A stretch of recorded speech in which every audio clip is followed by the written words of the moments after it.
Classical Conversations presents Refining Rhetoric with CEO Robert Bortons, a podcast where faith, business, politics, and classical education meet.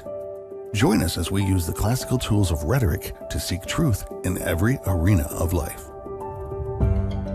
Welcome back to another exciting episode of Refining Rhetoric. Thank you so much for being here today.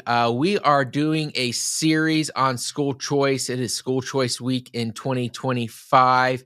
And today I am excited to have the president of HSLDA, a true champion of just educational options, I'll say, a person who has been fighting for freedom for people to homeschool for a really long time, and just a friend of the show and a friend of Classical Conversations. So Jim Mason, welcome to the show. Well, thanks, Robert. It's always my pleasure to be on your show.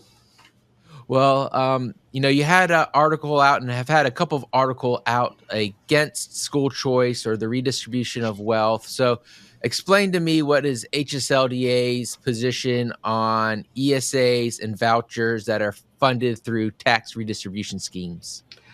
Yeah, so, this kind of goes back to the 1980s, really, when Milton Friedman was a big proponent of the educational savings account, what were then called vouchers. And that was kind of before homeschooling was really known as a viable option. So the idea behind the education choice movement through vouchers or education savings accounts is to allow tax money is collected by the state and then redistributed to follow the child. So instead of getting sent to the public school, the parents get to decide where they spend the money that's attached to the child. And the idea was that would create incentives for private schools and other private institutions to compete with the public schools and thereby improve education. What Milton Friedman didn't know when his proposal was becoming more popular in the 80s is that there was a liberty movement already afoot, known as homeschooling, where parents were deciding to opt out of the public school monopoly without any government assistance. And in fact, the only government assistance that they really needed was to remove legal barriers to the entry to homeschool.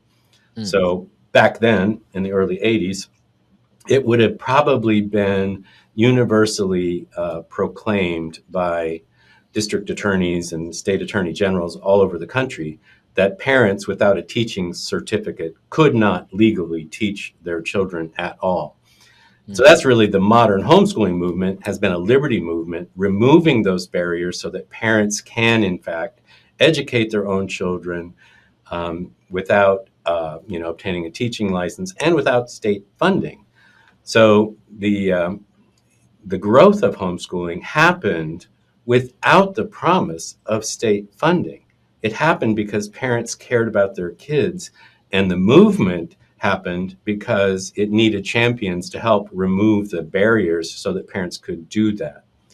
So the ESA or the modern ESA proposals are really wealth redistribution ideas where the state government collects tax money and then redistributes it to parents in a way that, homeschoolers have chosen liberty without that money. So these proposals are designed to say, well, parents who couldn't otherwise take their kids out of public school would be able to do that. We're kind of seeing some weird effects from that. In Arizona, for example, a lot of what's happening is people who were privately providing for their children's education, especially through private schools, are now getting state money to do what they were doing on their own in the past. Right. So as a principal matter, the question is, do parents want to have as much liberty to raise and educate, nurture their children apart from state intervention or state largesse? Or do we want to be kind of a part of the mob, a part of using state money to educate our kids? I was at an event recently. You just mentioned Arizona, talking with one of the Arizona homeschool leaders, and they kind of, when that law was put in, they kind of took a neutral or a positive approach of saying, well, make sure that private homeschoolers are excluded, that these people who may be taking the money are a different category, so that we had those legal protections. I mean, a lot of people don't know that that homeschooling wasn't legal in every state until 1993. I believe it was the year. So it was a long fight. But now they're taking or they said they're going to take a more proactive stance, because they see that these people taking the money are using it to buy $1,000 coffee machines and doing a barista class for their kids. And suddenly, figuring out how to go to Disney World and have that be an educational experience paid for by the taxpayers. So whenever you have money that's not earned, is a pretty good principle that we see over and over again, that you don't tend to spend it as well as you would spend money that you yourself earned. One of the things that I've seen people say, and I can't get to the math, Jim, so maybe you can help me. Let's just take, I think the average person gets from the government right now about $18,000 a year to be educated in public school between state and federal funding. And let's say there's about 4 million homeschoolers right now. I know there's some, it could be a little higher, a little bit lower, but let's just take those two numbers. If you multiply 4,000 or 4 million by 18,000, you get $72 billion. So currently homeschoolers are saving about $72 billion per year, the American taxpayer. So that would obviously have to be recovered, or money that the states and federal governments aren't taking. I've seen like Arizona, I think, gives homeschoolers $7,000. So if that was universally adopted times 4 million homeschoolers, that would be $28 billion. So $28 billion plus, I think the last number was around 72 billion. So we basically got $100 billion in new taxes that must be collected. And that's just for the private schools, the homeschoolers. I would imagine there's a little bit more private schoolers, I think, in North America. So you're probably looking at another 150, 200 billion. So there's $300 billion in new taxes these schemes will have to pay for. I think Texas is trying to get rid of their property taxes, which is used to pay for schools. So, how do they come up with this idea that school choice is going to save taxpayers money, when some simple math is you've at least got a $250 billion hill you have to make up before you even see a penny of taxpayer savings? Well, I guess the long-term goal, as first kind of talked about by Milton Friedman, would be that the public school monopoly would kind of go away, or at least have to compete, and that where you have parents deciding where the money's spent, the natural competition that would generate would bring the prices down and improve the quality. That's the theory. Yeah. Have we seen the government get involved in markets in other areas, say college or healthcare, and seen those theories come to fruition, or do those theories tend to not work in real life? Yeah, that goes back to the very, very beginning, and the very beginning question that you have to ask: is the education of children really a state function, or is it something that belongs to parents, the families, churches, local communities? If it's the government that's in charge, then an economist like Milton Friedman can apply an economics approach to this and theoretically make the numbers work out. But in reality, here's a little discussed kind of side effect of what happens with these kind of voucher or ESA programs. We haven't seen it yet because it hasn't been around long enough in the modern world. But here's what we would expect to happen. If you take a private school, for example, a private school that depends on tuition payments by parents or its church or whatever, when state money becomes a part of the deal, instead of making sure that they're doing what parents want with the education of their kids, they start becoming bureaucratized so that they can remain eligible to receive the state funding. And I can't say that there's a lot of evidence for K through 12 school to that effect, but look at higher education. Higher education started receiving funding, state funding, federal funding, with the GI Bill, back after World War II. But look at it today. I mean, a bureaucrat in Washington in the Department of Education today can write a Dear Colleague letter that tells every public school in America how they're supposed to do something. And what's the hook? The hook is so that you remain eligible to receive this pot of state money. And, that's just, you said something earlier, the, fraud, waste, and abuse. Milton Friedman, in his book in the early 80s, said, yes, that's always going to be a problem. How do we make sure that doesn't happen? Well, we have to have the state approve who gets the money and how they spend it.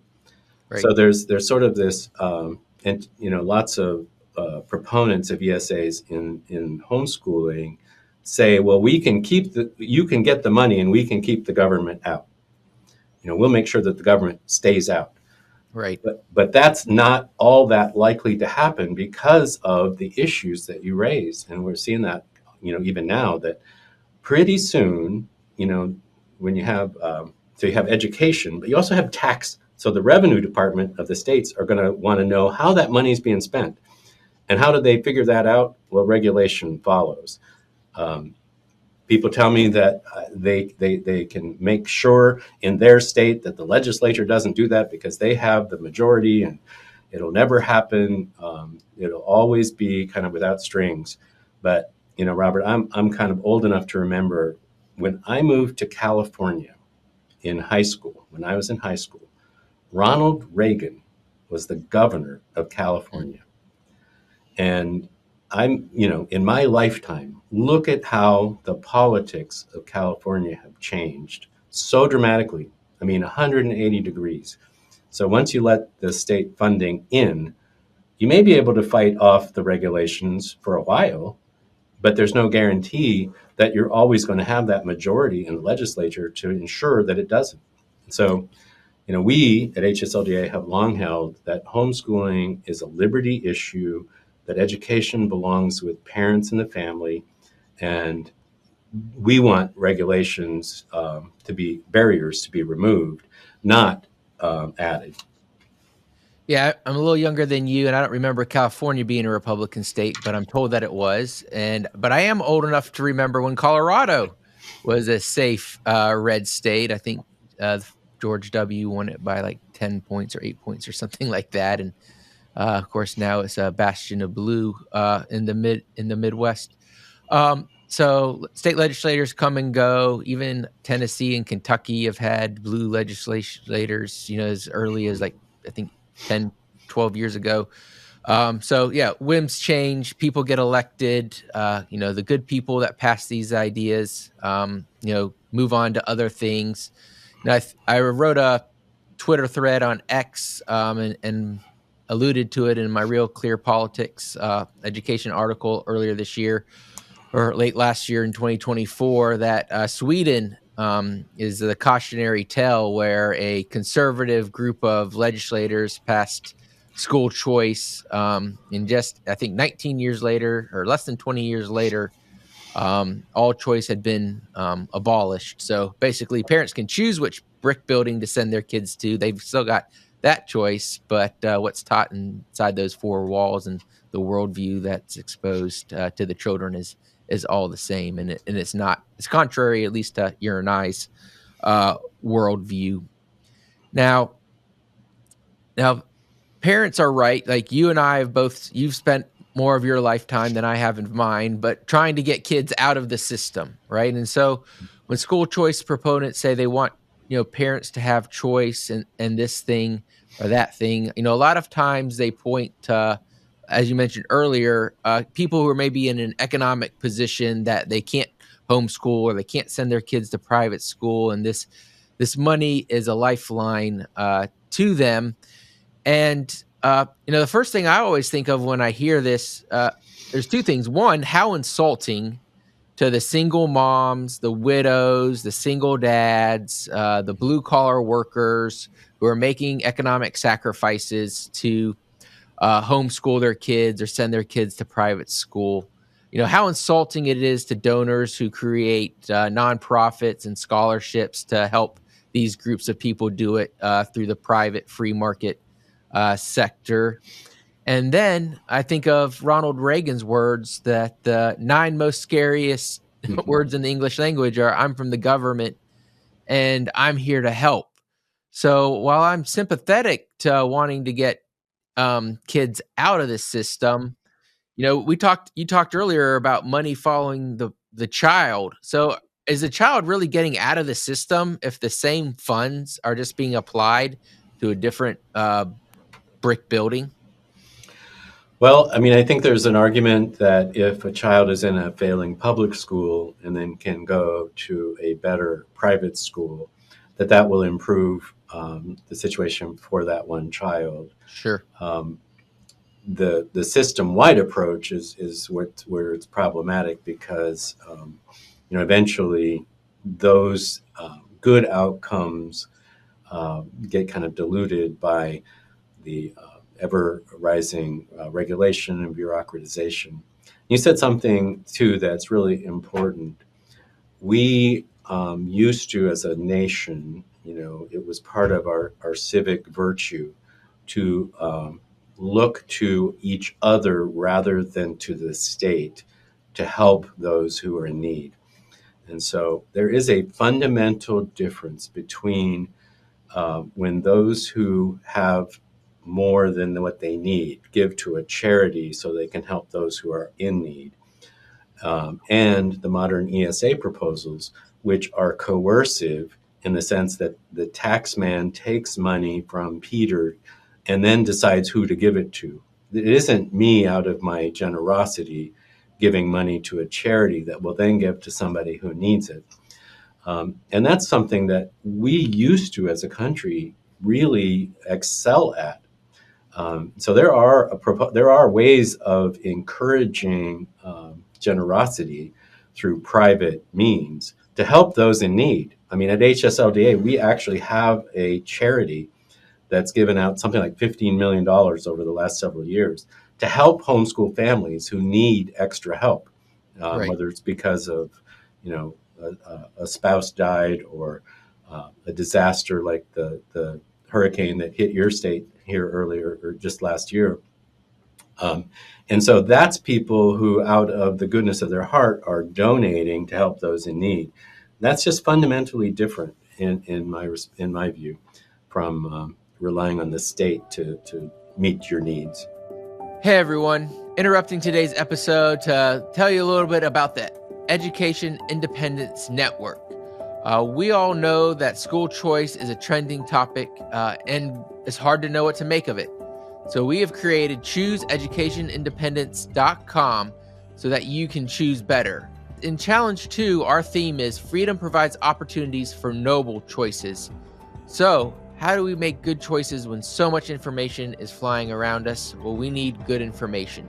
So join the Education Independence Network and learn about advocacy opportunities in your state.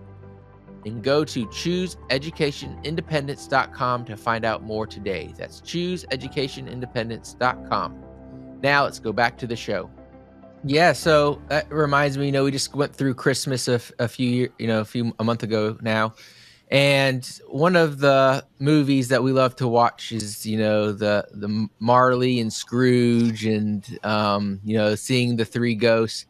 And if you remember at the beginning of that movie, there's two portly men raising funds to help the poor that Christmas. And Scrooge is saying, well, isn't there a poorhouse? Isn't there a government program they can go to? Like, leave me alone. And it's almost like these school choice laws that are being proposed in these states is really just codifying Scrooge's worldview into law and making us all question, well, if the government is funding these things, then why should we be personally generous to that? And I also think, as you've been mentioning these ideas of these administrators and things like that, there's a popular graphic that's going on X that just shows the waste in public schools. And it basically shows that the student level is flat. The teacher level is, flat or maybe up a little bit to the right. And then the bureaucracy, the administrators, is almost like a straight line up. Mhm. And they use it to talk about waste in the system, but that waste is inherent to being able to get the money you need to comply with the regulations that are around it. And so, I think we could see the same thing happen in private schools when there's strings attached, that they need to hire more and more administrators to make sure they're in compliance, to make sure that Class Wallet or these other entities that are out there will distribute the funds to them. And people argue, as you mentioned earlier, that, well, we're going to fight to keep those strings off. And that just begs the question, because, being a conservative and trying to study economics a little bit, is like, when has it ever been good policy for governments to hand out money without strings? Like, when is that? Shouldn't we have checks and balances? Isn't that kind of a fundamental understanding of how government and redistribution should work? Yeah, that's a really important caveat that I think our friends who support these ESA bills kind of gloss over. It is good government, to know what happens with the money that you extract from people through the tax system, and to make sure that it's spent wisely. The other thing that we should really bear in mind is, as more and more state money flows into, quote, private schools and private homeschooling, the ability of the state to direct what you teach increases as well. As a purely private homeschool, it's easier to say, listen, we don't need to teach that in this program because we're Christians. We're basing our education on the tenets of our church or the Bible or whatever. But when you start taking the state's money, and the state says, well, we think this is important, and it might be innocuous at first, and we see that there are regulations in states requiring you to teach certain subjects, and that's okay. Children should be taught to read and write and arithmetic, but eventually we're going to have to fight off proposals to import ideological tests into getting the money. Right. And that's a problem. That's a big problem. Yeah. So, I was looking at Texas, and so I don't want to be called an Islamophobe or anything like that. Like, I am perfectly fine with ideologies that I do not agree with being taught, from parents to their kids if it's privately paid for. So when I was looking at Texas, there are at least 25 Islamic schools. And there's at least one school that exclusively caters to the LGBT child. Now, I don't think there's such thing as an LGBT child because they haven't, developed sexually yet. And there's all sorts of issues with that. And while that ideology is abhorrent to me, at least those parents are paying their own bills. If Texas passes this school choice law that they have written, the Texas taxpayer, who I think just elected Donald Trump to a historic victory, who probably would be a little concerned that their tax money is going to these type of ideologies. So it would naturally progress that, if they don't want them to teach Islamic ideology, that they couldn't, create a law that just discriminates against that one. They would have to create a law that kind of broad brushes, Christianity and these other ideologies at the same time, or continue to fund these ideologies that may be kind of the antithesis of what we believe historically in America. Yeah, I think it's a real problem that will, I guess I hope that states that adopt ESAs have much success and that the problems that I foresee don't happen. But it just, like I said before, all you have to do is look at the higher education system, where there's only a handful of colleges in America that don't participate in federal funding. Every other college has to kind of do what the federal government says because it's eligible for that money. And to think that won't happen in K through 12 education, eventually as state money, lingers on in the system, I think is a mistake. Yeah. I mean, my fear and prediction is people will watch this YouTube or listen to this podcast 20 years ago and say, they were right about everything. We were wrong. How do we get out of this mess? And I think, why didn't they scream louder? I remember after COVID, somebody said, why didn't those who know scream louder? I was like, I tried to scream louder. Facebook and X and all these different platforms silenced us. So we're trying to get the word out there. Let's think through this sober-mindedly. One of the things that these school choice proponents say is, well, it's your money anyways. And look, I'm sympathetic to that argument. I mean, I pay taxes in like 30 some states. I write the federal government, I have probably tax bills that are like that big because of all the places that we operate. And I pay a ton into there, and I don't necessarily see a benefit for it.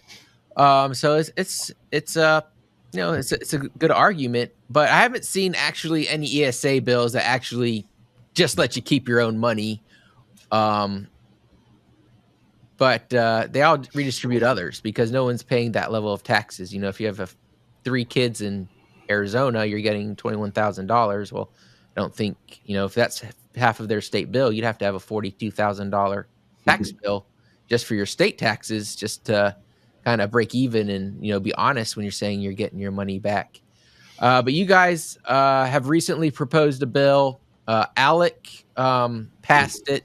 They are kind of a group that has these they vet bills and say, this is something that could be worthwhile for people to looking at. So tell us about your bill that kind of actually lets people keep their own money, and how is that? What does this bill do? How is it different from these vouchers or ESAs? Yeah, so our thinking was, in this moment where these ESAs, education savings accounts, which is a misnomer because it isn't anybody saving money, it's tax money being spent. But to propose an alternative that would be more in keeping with our ideology that supports free markets and allows me to determine my own, the way my money is spent. And that is through the American Legislative Exchange Council, we proposed a model bill and that's all it is. It's just a model bill to put an idea out there that rather than redistribute money through ESAs, just allow people who privately educate their own children to keep more of their money before they pay taxes. So in states that have a state income tax, by checking a box on your state income tax form saying, I choose to privately educate my own children, either private school or homeschooling, without state support, you get a credit. So if you owed $3,000 in state income tax, you would get that deducted by whatever the credit is. So instead of $3,000, you pay $2,000, for example, meaning that the money that you earned stays in your bank account rather than getting transferred to the state to then redistribute it to someone else. You choose to privately educate your own children at your own expense. The state wants to respect that, so they allow these credits to respect the right of people to educate their own children. Yeah, and so this kind of protects you from getting your neighbor's money, right? I would advocate for a system where we knock on our neighbor's door or ask our church, hey, I need help. Can you help me, instead of asking the government for it? So that's not necessarily a bad thing. But the difference is I'm keeping my own money versus the state, under threat of jail or prison or taking away your house or whatnot, redistributing money from your neighbor into your personal bank account. So is that is that how you describe kind of the primary difference? It's just a fundamental. It's a fundamentally different approach, it's just acknowledging that those who choose to privately educate their own kids at their own expense are actually saving the state money by not sending the kids to public school. And so we're going to let you keep more of your own money so that you can spend it towards the education of your kids. Now, we have people, we are members of ALEC. If we're trying to help them do better policy, be in these discussions, see what's potentially coming down the pipeline that we might want to argue against. My team was there, and they said that the ESA voucher proponents were not happy that ALEC adopted this as a model bill. Did you get any similar reactions or reports back from your team? Well, I think there was sort of mixed reactions. There are so the education savings account momentum is really strong. It's really well funded. It's well intended. I mean, I don't question motives. Sure. But it's ALEC is generally kind of an assembly of mostly legislators from around the country, state legislators who tend to be center right, not on the left side of the political spectrum. And this, the ESAs are very, very popular right now amongst those legislators. So this is proposing a different approach for those folks to move forward with. We received some positive reaction, actually. There are legislators out there who see the risks that we see and would like to have a different proposal. So, I think the reaction was, more favorable maybe than amongst some. But yeah, I mean, it's like anything else. Once you get the momentum behind your proposal, that's anybody that wants to do something different is not well received. So the legislators were happy because it kind of gave them something that more fit their worldview, but the other groups like HSLDA, CC there that are on the other side of the voucher system weren't so happy that this could potentially slow their momentum.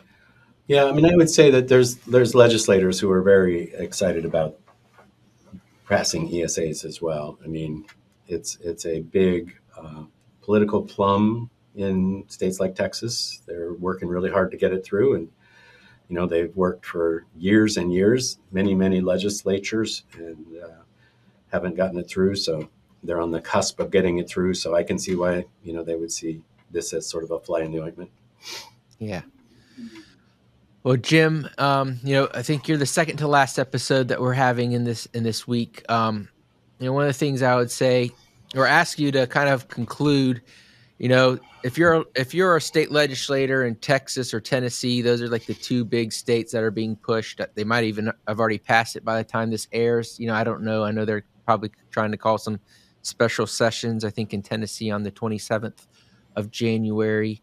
And they were debating, they were reading the model policy on tax credits, and they were reading the model policy on ESAs. And, you had 90 seconds or a couple minutes to convince them.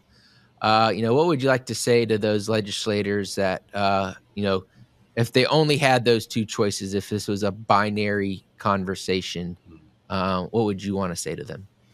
Homeschooling has been a liberty movement that is, probably the single most important social movement of our lifetimes. And it has done tremendous work in removing children from the state school monopoly. ESAs threaten to put homeschoolers back into that framework in ways that are probably not anticipated. Whereas tax credits simply honor the choice of a parent to privately educate their children by letting them keep their own money. If you value liberty, I would prefer that you go with the tax credit. Well, Jim, thank you so much. Thank you for being a champion of liberty. Thank you for securing our homeschool rights. In my view, as a Christian, God gives children to parents, and parents have the responsibility to educate their kids. The state needs to stay out of the way, and without the work of HSLDA, we would be in a much worse position in our education liberty than we are today. So just thank you for all the hard work that you all do there. Everyone go check out hslda.org.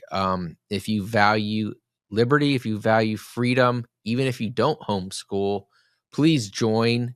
The other side has billions of dollars. We have each other. But networks are your net worth, and God plus one is a majority, and we believe that we have God on our side. So thank you, everyone, for tuning in to today's episode of Refining Rhetoric. Thank you for tuning in to our School Choice Week. Be sure to tune in to tomorrow's episode. Share these episodes with a friend. Share them with the legislators. If anything, just let them hear both sides of the conservative argument. Only one side is allowed to have a voice, and we do not get stronger when only one side has a voice. We get stronger when all voices have an opportunity. So share today's episode. Be sure to subscribe to us on YouTube. And until next time, God bless. Thank you for listening to Refining Rhetoric with Robert Bortons. Want more? Make sure to subscribe so you won't miss an episode. You can also follow us on social media to continue the conversation, and visit classicalconversations.com/rhetoric to find out how you can join a local homeschool community.